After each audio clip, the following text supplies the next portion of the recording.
10,000 ఇచ్చానుగా, ఒకసారి ఇంటికి రాకపోయారా అన్నంట.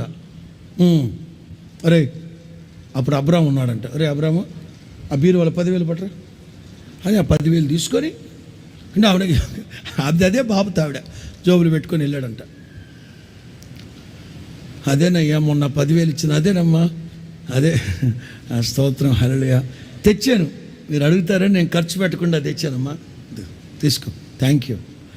తిరుగు ప్రయాణం అవుతుంటే ఆవిడ అందంట, 10,000 చాలవని ఇంకొక 5,000 కూడా తీసి పెట్టానయ్యా అని 5,000 కూడా కలిపి 15,000 ఇచ్చింది.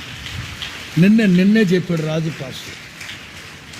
ఈయనకు అర్థం కావట్లేదంట, నేను పిచ్చోడినా ఈవిడ పిచ్చిదాని. అర్థమైందా? అసలు వాళ్ళ దగ్గర నుంచి చిల్లి గవ్వ రాలదు అని అనుకుంటాం మనం. మన చేతిలోంచి పీక్కెళ్ళిపోయేవాళ్ళు లాక్కెళ్ళిపోయాడు అనుకుంటాం. ప్రభు చేస్తా.